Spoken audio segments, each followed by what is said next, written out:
it's really easy to try to change just your actions and not change your identity. And if you can really change your identity to be, I am disciplined, I am smart, I am a machine, I am not controlled by fear or greed or cowardice. If you can change that identity about yourself as a trader, well, then dang, the actions kind of come naturally.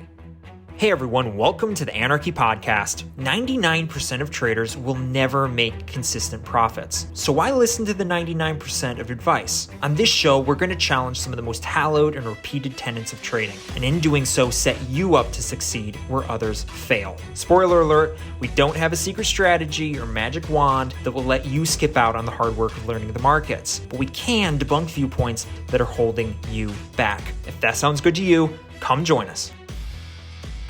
So I've been doing something kind of new the last few weeks that I've been really liking a lot. And Jordan, I thought I would tell you about it while also recording, so we could double up and save ourselves time and do a podcast episode at the same time. I got this from one of the podcasts I listen to. She talks about not about trading at all. She's a psychologist, and talks about different things like habit changing, and she's an addiction recovery person. She's also, so this is kind of going to be right up your alley. And she was talking about something that I had never really done before, because I'm very much a very practical, pragmatic person, and I don't like anything that gives off, astrology vibes. And so when I hear the term like mantra, or belief plan, or like positive reinforcement, it just it sounds like a big waste of time. But she was talking about it, so I decided to give it a shot. What I am talking about are like a trading mantra, something that you tell yourself before you trade. And so I thought I'd give it a shot, and I've been doing it for the last few weeks, and I really, really love it. And so just to give people, I think other people might find this a little bit useful too, and you might too. The reason having something you tell yourself before you trade, and mine goes, I won't read it, but it's essentially, hey, what do you believe about yourself, right? You're a good trader. You are not controlled by fear or greed, right? You're disciplined, right? You're a machine, right? You have an edge that you've developed over long hours that no one else is willing to put in, and you just exploit it, right? Like these beliefs that you have, or that you want to have, because we often struggle with self-doubt, but essentially just like a paragraph. And I did this. I wrote out essentially a paragraph of who I want to be, or who I believe I am when I'm a successful trader. And I just read that before I trade. And I have found it really, really useful. And the idea behind this is essentially, and you can talk about this, Jordan, because you know a lot about this, and like you've talked about before, you do these addiction recovery, you're in charge of these rehabilitation centers, and the idea behind this is that we are controlled by who we believe we are, right? Oftentimes we try to control our actions when your actions just flow naturally out of who you believe you are, right? So if you see yourself as a smoker, you will smoke. I don't smoke. I would never be, I never want to smoke because I'm not a smoker, right? And these beliefs about yourself change who you are. There's a really incredible, incredible study that was done on students, underperforming students taking tests. And all they were told, there was a control group that just took the tests, and then there was other groups that were just told, hey, pretend like you're someone smart. Pretend like you're Albert Einstein while you're in there taking the test. That's all, right? That's the only difference. Go in there and just play pretend that you're a smart person. The craziest part about this was the students who went in just pretended like they were smart performed statistically and significantly better than the control group. that kind of blew my mind. And it just goes, it went to show me that, hey, you can just having different beliefs about yourself and reminding yourself about who you really are can unlock something really, really crazy. So anyway, I just wanted to kind of share that with you. I found it really, really interesting. I kind of want to see what your thoughts were. Wow, the power of self-perception and the power of your brain, as we've talked about, is Yeah, essentially infinite, right? Like you can make yourself believe anything. And the problem is you can make yourself believe everything, right? So you can make it's a great thing. It's a double-sided sword, right? It's in one side, it's super powerful. And if you use it correctly, your potential is almost, I'm not going to use that guru word of limitless, but it kind of is.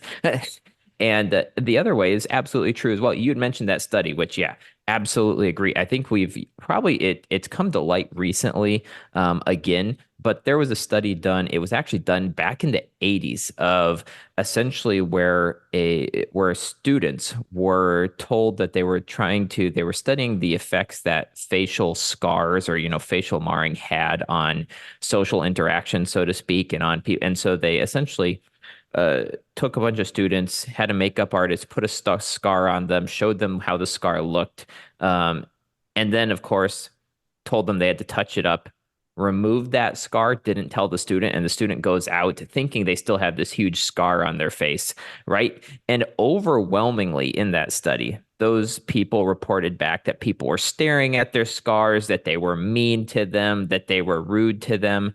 And guess what? They didn't have any scar on their face. They were the crazy. scar had been, and it just showed because they went out thinking, I have this huge scar on my face. I'm disfigured. This is how people are going to treat me or may look at me. That is how they perceive the entire world around them. And so, yeah, well, it sounds a little bit, I don't know, it sounds a little bit mantra-y, as you said to begin with. The view of yourself is so impactful. This is honestly a big reason why I personally am a Christian, not to go off on a tangent, but the fact is that is because it gives me an identity that I otherwise wouldn't have. Now, everyone has their own place that they find identity, right? They identify whether it's in religion or your family or your work. People are always going to find identity. And the people who don't find identity, guess what? They're the people that end up at my drug and alcohol rehab centers. Yeah, well, and using your religion analogy, this is why, by the way, most religions preach, and specifically Christianity, because I know Christianity the best, but there a ton of other religions all talk about like the need for like a whole new when there's quote unquote conversion, right? A whole new change, like a new person, right? This rebirth is not just a Christian, view. This is in a ton of religions, right? Rebirth and this kind of the phoenix rising from the ashes, and like because when you just try to change your actions, you all know those religious people who are they just live their life in in shame and guilt, trying to force action. Um, Trying to be better and stop doing bad things when like they're not their identity hasn't changed. They're still a broken person inside.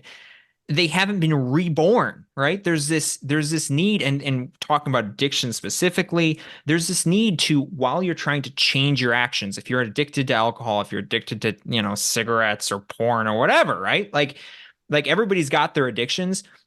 You need to not just be focusing on your actions. You need to be focusing on your identity.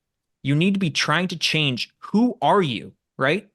Are you a smoker? Do you identify as a smoker? Well, as long as you identify as a smoker, you're going to have a real hard time avoiding the cigarettes, right? You need to be working on, and obviously the actions and the identity go hand in hand, but it's really really important to try to change your identity, and that's why I found it really helpful to kind of have just this mantra that I tell myself every morning about who I am as a trader, because it's really easy to try to just change your actions, right? Oh, I got out early. Oh, I had FOMO. I got in early, or blah, blah, blah, right? I moved my stop loss when I shouldn't have because I was afraid. I have fear. I had greed. it's really easy to try to change just your actions and not to try to change your identity. And if you can really change your identity to be, I am disciplined, I am smart, I am a machine. I am not controlled by fear or greed or cowardice. If you can change that identity about yourself as a trader, well, then dang, the actions kind of come naturally. And that's what I think has been really helpful for me. And I've really liked it so far. Yeah, I totally agree with you. And I mean, you can see how this works in your everyday life, no matter how it is. Because again, like if you identify as someone who works out, guess what? There is a whole life change that happens to identifying yourself as a healthy person. If you Yeah. identify as a healthy person, suddenly when you go to the grocery store, you're going to make different decisions on what you buy. When you go to get ready to work out or wake up and do stuff, you're going to identify yourself differently because you identify as a healthy person. And so I totally agree with you. When it comes to trading, you need to identify what the identifies to you as a trader. And then you want to just go with it, right? So you're looking at becoming a trader. And then once you feel like this, I am a trader, and then you go, okay, this is what traders do. Thereby, that's what I'm doing. It's kind of the opposite of my favorite, of course, office quote. I asked myself, is this something a dubber would do? And then if it was yes, then, I don't do it. Yeah. It's the same thing. Is this what a trader would do? And then if not, I don't do it. And so, yeah, it's a very powerful thing. The brain is your most powerful tool. Like it's what gives you your edge, right? Like our brain is more powerful than the most powerful supercomputer.